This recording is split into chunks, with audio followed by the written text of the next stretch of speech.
Hello everyone, welcome to my channel Physics by Nitu.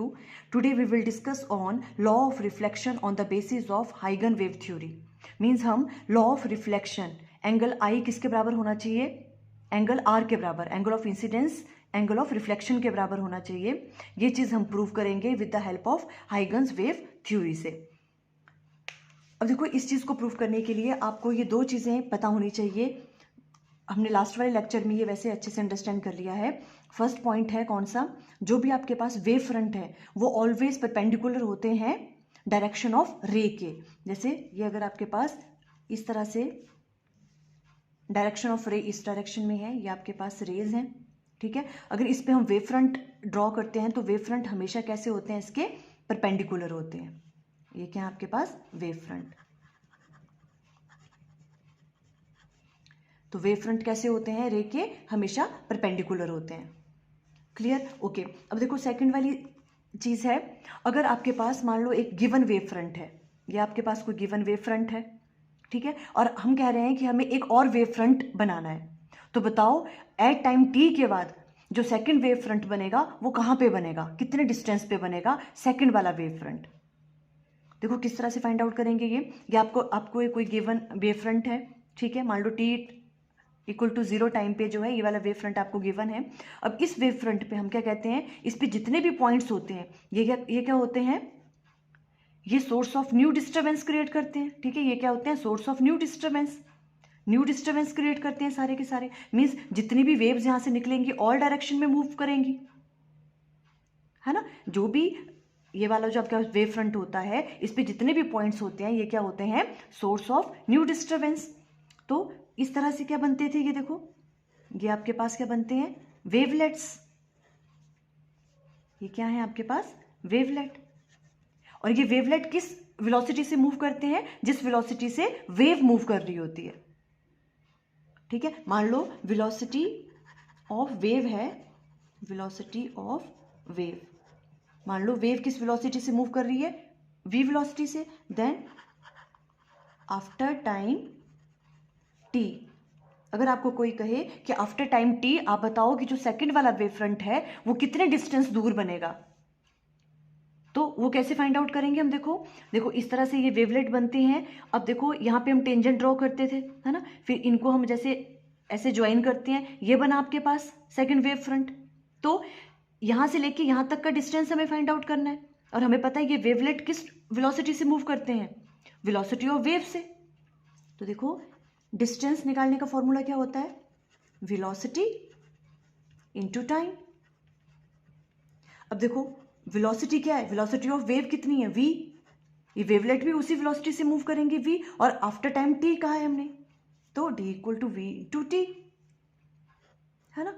ये वाला distance हो गया इसका. आफ्टर कितने डिस्टेंस? आफ्टर vt डिस्टेंस जो है, जो सेकंड वाला वेव फ्रंट है वो क्या होगा? हम ड्रॉ कर सकते हैं, है ना. इस तरह से हम निकाल सकते हैं. ये क्या, अगर हमें आफ्टर टाइम टी पूछा है, आपको सेकंड वाला जो वेव फ्रंट है वो फाइंड आउट करो. तो देखो ये शॉर्ट क्वेश्चंस में भी आ सकता है कभी कभी, इसलिए मैंने अंडरस्टैंड करवा दिया.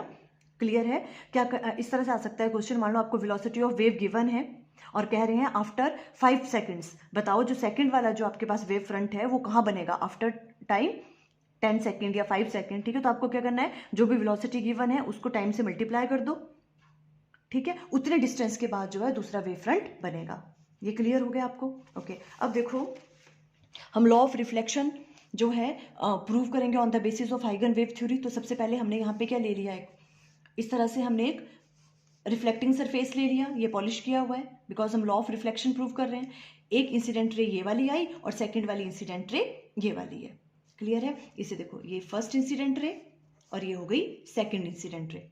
अब फर्स्ट वाली रिफ्लेक्ट कर जाएगी इस डायरेक्शन में, तो ये हो गया, इसे हम 1 डैश ले लेते हैं, फर्स्ट रिफ्लेक्टेड रे, और ये हो गई second reflected ray 2 dash. Clear है ये वाली चीज? ठीक है. अब देखो अब हमें क्या करना है? सबसे पहले हम यहाँ पे नॉर्मल ड्रॉ कर लेते हैं, ठीक है. नॉर्मल ड्रॉ करना, देखो यहाँ पे हम नॉर्मल ड्रॉ करते हैं इस पॉइंट पे, पॉइंट ऑफ इंसिडेंस पे, ये वाला एक, ये नॉर्मल ड्रॉ कर लिया. यहाँ पे भी नॉर्मल ड्रॉ करते हैं, ठीक है. ये आपके पास नॉर्मल है, ये भी नॉर्मल है. क्लियर? ओके. अब देखो अब हमें क्या करना है,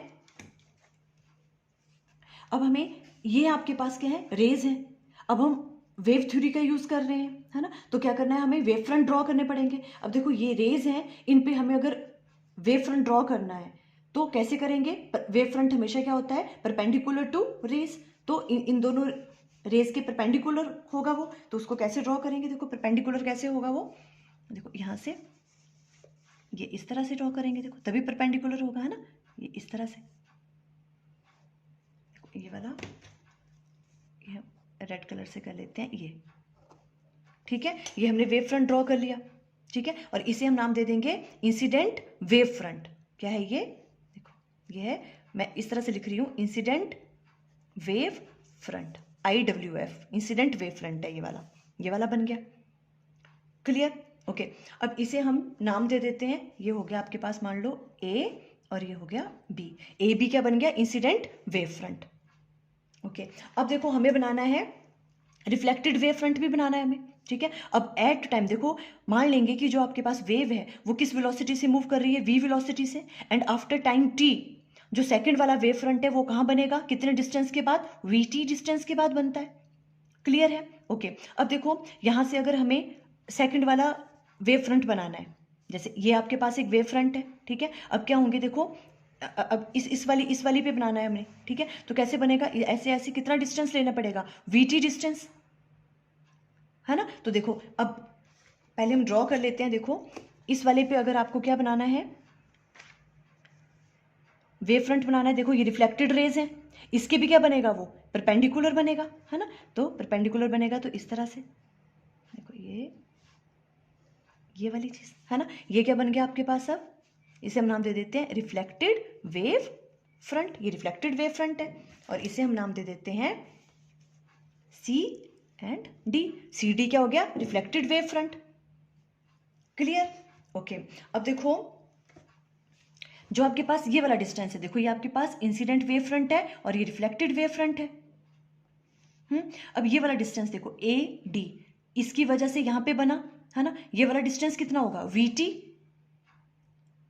बिकॉज वेलोसिटी कितनी है, V है वेव की, और आफ्टर टाइम T यहां पे बना वो जो आपके पास रिफ्लेक्टेड वेव फ्रंट है, ठीक है, यहाँ पे, और इसकी वजह से कहाँ बन रहा है, यहाँ पे, तो ये वाला डिस्टेंस और ये वाला डिस्टेंस ये कितना होगा, V इंटू टी, बिकॉज ये क्या है, इंसिडेंट वेव फ्रंट और ये रिफ्लेक्टेड वेव फ्रंट, उनके बीच का डिस्टेंस कितना होगा, VT, है ना, तो देखो ये वाला डिस्टेंस, ये आपको फिगर से ही क्लियर है ना, हमने अभी अंडरस्टैंड करवाया, ठीक है, तो ये चीज हम किस तरह से राइट डाउन कर लेंगे, आप राइट डाउन ही कर लो यहाँ पे, BC इक्वल टू, देखो BC किसके बराबर आ जाएगा, देखो BC कितना डिस्टेंस है, देखो ये आप समझ रहे हो ना, VT क्यों आया, बिकॉज वेलोसिटी V है और आफ्टर टाइम T उतने डिस्टेंस के बाद ही बना होगा, देखो यहां से इतने डिस्टेंस के बाद यहाँ पे हमने एक आर्क लगाई, ठीक है, और उतने ही VT डिस्टेंस के बाद जो यहाँ से बनेगा तो यहाँ लगाई हमने, ये बन गए वेवलेट्स, फिर इनको क्या किया हमने, टेंजेंशियली ज्वाइन किया, तब ये वाला वेव फ्रंट बना है, क्लियर, तो ओके, BC आपके पास किसके बराबर होगा, VT के बराबर, ठीक है, इसे हम देते हैं फर्स्ट नाम, और उसके बाद देखो आपके पास AD, ये AD, देखो BC VT के बराबर है और AD भी किसके बराबर होगा, V इंटू टी के बराबर, क्लियर, ये हो गया आपके पास सेकंड, ये वाली बात क्लियर है ना, अभी हमने सेकंड वाली पॉइंट में अंडरस्टैंड की थी, दो वेव फ्रंट के बीच का, है ना, डिस्टेंस, तो ये वाला हो गया। अब फ्रॉम फर्स्ट एंड सेकंड, यहां से हम क्या राइट डाउन कर सकते हैं, BC किसके बराबर हो गया, AD के बराबर, बिकॉज दोनों सेम है, इसे हम थर्ड का नाम दे देते हैं, क्लियर, ओके। अब देखो, अब आपने बहुत ध्यान से देखना है, अब हम एंगल्स की बात करेंगे, देखो एंगल्स किस किस तरह से होंगे, सबसे पहले बस अगर आपको ये चीज अंडरस्टैंड होगी तो डेरिवेशन तो बहुत ही ईजी है, ये नॉर्मल है, सबसे पहले ये इंसिडेंट रे है, ये नॉर्मल ड्रॉ किया हुआ है, नॉर्मल और इंसिडेंट रे के बीच वाला एंगल क्या होता है, एंगल ऑफ इंसिडेंस, है ना, ये वाला एंगल हो गया I। अब देखो जो आपके पास ये है रेज है, रेज और जो आपके पास इंसिडेंट वेव फ्रंट है, ये दोनों क्या होते हैं, परपेंडिकुलर एक दूसरे के, rays and wave front perpendicular है, मींस ये और ये वाला इनके बीच का एंगल कितना है, 90 डिग्री, क्लियर है, ये तो इंसिडेंट वेव फ्रंट और आपके पास जो रेज है इंसिडेंट रेस, इनके बीच का एंगल कितना है 90 डिग्री, तो यहां से लेके यहां तक का एंगल कितना है 90। अगर ये वाला एंगल हमें फाइंड आउट करना है, ये वाला, ये पूरा का पूरा 90 है और ये आई है, तो ये कितना बच गया 90 माइनस आई, ये वाला एंगल 90 माइनस आई हो गया। क्लियर है, कोई प्रॉब्लम यहां पे है ना। अब देखो नेक्स्ट, अब अगर हम कहें, देखो ये वाला जो एंगल है, ध्यान से देखना है, ये नॉर्मल है इस वाले सरफेस पे, तो ये वाला एंगल यहां से लेके यहां तक का एंगल ये कितना है 90 डिग्री। ये जो नॉर्मल है इस वाले सरफेस पे ये 90 डिग्री है पूरा का पूरा, ठीक है। और ये 90 माइनस आई है। अगर ये वाला एंगल हमें फाइंड आउट करना है, ये वाला एंगल, तो ये कितना होगा, देखो ये फुल 90 है और ये इतना वाला ये कितना है 90 माइनस आई, तो क्या हो जाएगा ये वाला एंगल 90 माइनस आई। क्लियर, क्या होगा 90 माइनस आई, ये कितना आ जाएगा प्लस आई, ये कैंसिल हो गया और ये एंगल कितना बच गया आई। देखो बस ये समझ आना चाहिए कैसे आया एंगल आई। क्लियर, ये नॉर्मल है इस सरफेस पे तो ये 90 डिग्री बन गया। अब ये वाला एंगल कैसे निकालोगे, ये 90 माइनस आई है, फुल 90 है, तो ये कैसे आ जाएगा 90 माइनस आई। Clear, okay. अब देखो वही वाली चीज हम यहां पे करेंगे, ये नॉर्मल है, नॉर्मल और रिफ्लेक्टेड रे, ये रिफ्लेक्टेड रे है, तो ये वाला एंगल कौन सा होगा, एंगल आर सबसे पहले।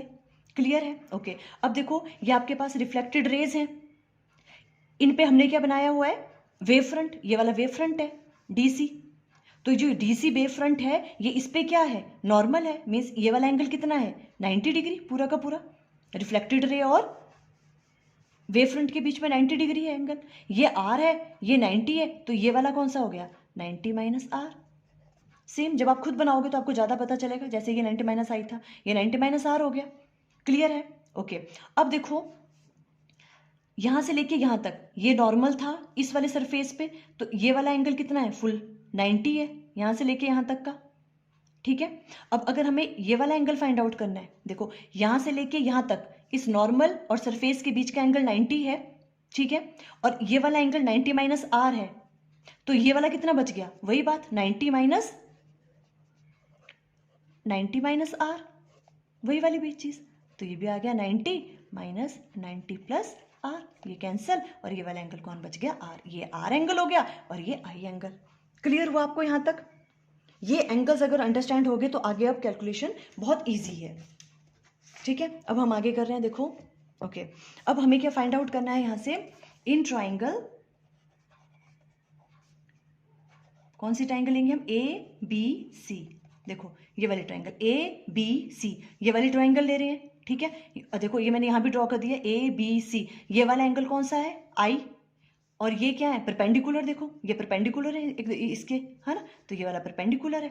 अब हमें यहां से अगर साइन आई की वैल्यू फाइंड आउट करनी है तो कैसे निकालेंगे, देखो साइन आई इक्वल टू क्या होता है परपेंडिकुलर अपॉन हाइपोटेन्यूज, ठीक है। देखो एंगल के सामने वाली साइड क्या होती है परपेंडिकुलर, तो क्या आ जाएगा यहाँ पे BC परपेंडिकुलर अपॉन हाइपोटेन्यूज, देखो ये मैं राइट डाउन कर लेती हूँ, ये परपेंडिकुलर और ये 90 डिग्री के सामने क्या होता है हाइपोटेन्यूज, तो डिवाइडेड बाय AC, इस तरह से राइट डाउन कर लेंगे, कोई प्रॉब्लम यहाँ पे। यहाँ से BC की वैल्यू क्या आ गई आपके पास AC साइन आई, इसे दे देते हैं हम फोर्थ का नाम। हम BC की वैल्यू फाइंड आउट कर ली, अब हमने AD की निकालनी है, ठीक है।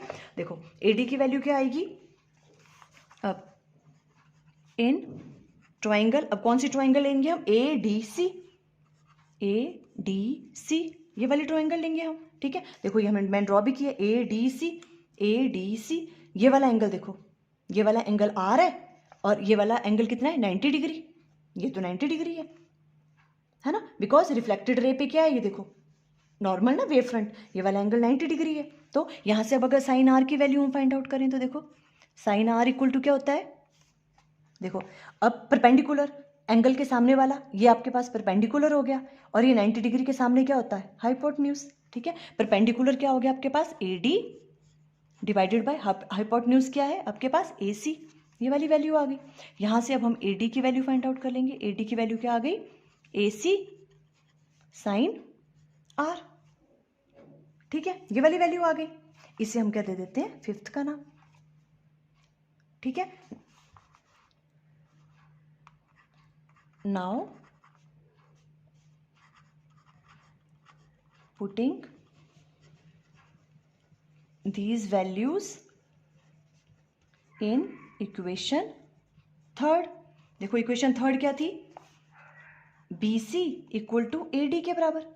BC की वैल्यू क्या कैलकुलेट की हमने, AC साइन I, और AD की वैल्यू क्या कर ली हमने, AC साइन R। क्लियर। देखो AC से AC कैंसल, यहां क्या आ गया, sine I equal to sine R, sine से साइन कैंसल, तो जो आपके पास एंगल I है वो किसके बराबर आ गया, एंगल R के बराबर। क्लियर। या तो आप इसको साइन इनवर्स से मल्टीप्लाई कर दो, एक ही बात है ना, तो भी साइन से sine cancel, I equal to R। ऐसे देखो ये तो क्या हो गया, प्रूव्ड। इस तरह से हमने क्या प्रूव कर दिया, law of reflection by Huygens wave theory, उससे हमने ये वाली चीजें प्रूव कर ली। सिंपल है ना। अब देखो बस इंसिडेंट रेस बनानी है आपको, ये एंगल्स बनाने आने चाहिए, ठीक है। और ये वाला डिस्टेंस देखो हमें पता है, ये वाला एक वेव फ्रंट है, इंसिडेंट वेव फ्रंट, और ये रिफ्लेक्टेड वेव फ्रंट है। क्लियर। ये वाला यहां से लेके यहां तक का डिस्टेंस कितना होगा, VT, एक वेव फ्रंट और दूसरे, बिकॉज इसके वेवलेट्स, इसका ही वेवलेट गया यहाँ तक, है ना, यहाँ तक, वो डिस्टेंस कितना है, VT, वेलोसिटी V है वेव की आफ्टर टाइम t, और इसका हमने यहाँ पे ड्रॉ किया, वो भी VT है ना, ये हमने यहाँ पे राइट डाउन कर लिया, और बाकी हमने साइन I और साइन R की वैल्यू कैलकुलेट की और इस तरह से ये प्रूव कर दिया। आई थिंक आपको क्लियर हो गया। Okay, thank you.